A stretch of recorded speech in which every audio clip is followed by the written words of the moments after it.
জনাইছে মুহূৰ্তৰ এটা ব্ৰেকিং নিউজ সৰুপথাৰত কেন্দ্ৰীয় জনজাতি পৰিক্ৰমা মন্ত্ৰী জুৱেল ওৰাঙৰ প্ৰতিকৃতি দাহ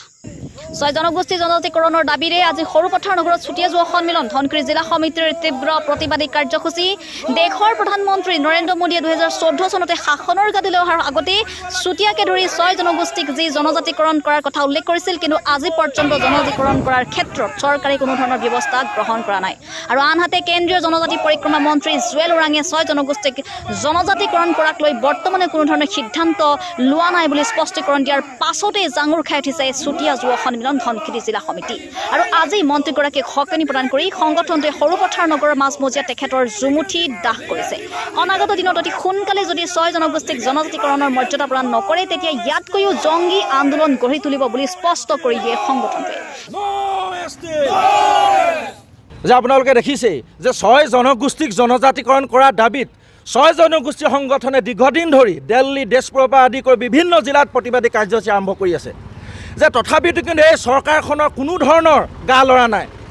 আপোনালোকে এটা কথা মন কৰিব যে 2014 চনৰ লোকসভা নিৰ্বাচনৰ সেই সময়ৰ বিজেপিৰ পক্ষপাতিত প্ৰাৰ্থী নৰেন্দ্ৰ মোদী ডাঙৰীয়াই ডিঙি হিৰ ফুলাই ফুলাই অসমৰ প্ৰতিখন ডিষ্ট্ৰিক্টত তেখেতে এটা কথা কৈছিল যে ছুটিয়াকে আদি কৰি 6 জনগোষ্ঠী জনজাতিকৰণ মৰ্যাদা প্ৰদান কৰিব কিন্তু তাৰপিছত তেখেতে শাসনৰ গাদীলৈ আহিলে শাসনৰ গাদীলৈ অহাৰ পিছত কোনো ধৰণৰ এই 6 জনগোষ্ঠীক জনজাতিকৰণৰ সন্দৰ্ভত কোনো ধৰণৰ তেখেতলোকে ব্যৱস্থা গ্ৰহণ নকৰিলে কালক্ৰমত আহি 2019 চনতো এক কথা ক'লে 2021 চনৰ নিৰ্বাচনতো অসমৰ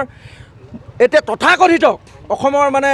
তেখেত এজন মানে সৰ্বকালৰ সৰ্বশ্ৰেষ্ঠ মুখ্যমন্ত্ৰী বুলি ডক্টৰ হিমন্ত বিশ্ব শৰ্মা ডাঙৰীয়াই প্ৰতিশ্ৰুতি প্ৰদান কৰিছিলে যে 6 জনগোষ্ঠী জনজাতিকৰণৰ মৰ্যাদা প্ৰদান কৰিব কিন্তু সেই কথা ফুটুকাৰ ফেনত পৰিণত হ'ল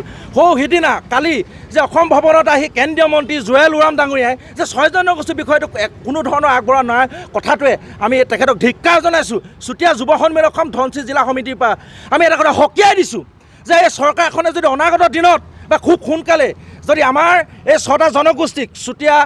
আহোম টাই আহোম মৰাণ মটক কোচ ৰাজবংশী আদিবাসীকে আদি কৰি 6 জনগোষ্ঠীকে আদি কৰি যদি এই 6টা জনগোষ্ঠীক যদি জনজাতিকৰণৰ মৰ্যাদা প্ৰদান নকৰে আগন্তুক দিনত কিন্তু তেখেতলোকৰ আগতে পঞ্চায়ত নিৰ্বাচন আহি আছে 2026 চনৰ বিধানসভা নিৰ্বাচন আছে এই নিৰ্বাচনসমূহত কিন্তু ছুটিয়া যুৱ সন্মিলনৰ লগতে 6 জনগোষ্ঠীয় সংগঠনৰ আৰু 6 জনগোষ্ঠীয় ৰাইজৰ কিন্তু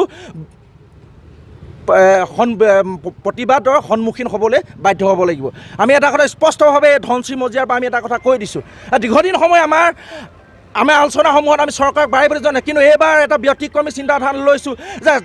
শাসনৰ গাদীলৈ বিজেপি চৰকাৰৰ আমাৰ 6 জনগোষ্ঠীৰ উজনি অসমৰ আধিপত্য থকা প্ৰত্যেকটো সমষ্টিত তেখেতলোকৰ প্ৰত্যেকজন বিধায়কে কিন্তু এই 6 জনগোষ্ঠীৰ ৰাইজৰ প্ৰতিবাদৰ সন্মুখীন হ'ব লাগিব আমি এই কথা স্পষ্ট কৰি দিছোঁ আৰু এই কথা স্পষ্ট কৰি আমি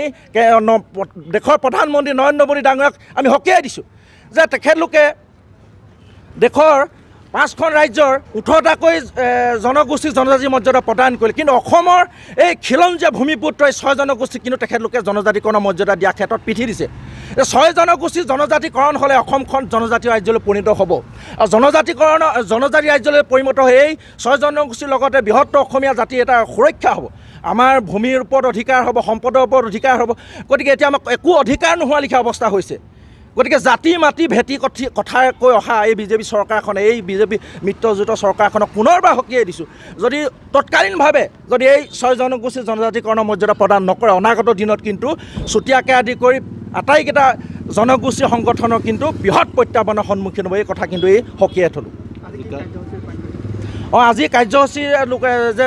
যোৱাকালি কেন্দ্ৰীয় মন্ত্ৰী জুৱেল ওৰাম ডাঙৰীয়াই আজি অসম ভ্ৰমণলৈ আহি তেখেতে 6 জনগোষ্ঠীয় বিষয়টো কোনো ধৰণৰ আগবঢ়া নাই এনেকুৱা ধৰণৰ মন্তব্য দি এই 6 ছুটিয়াকে আদি কৰি 6 জনগোষ্ঠীক অপমান কৰিছে আৰু সেই অপমানৰ ফলস্বৰূপে আমি আজি তেখেতৰ প্ৰতিকৃতি দাহ কৰিছোঁ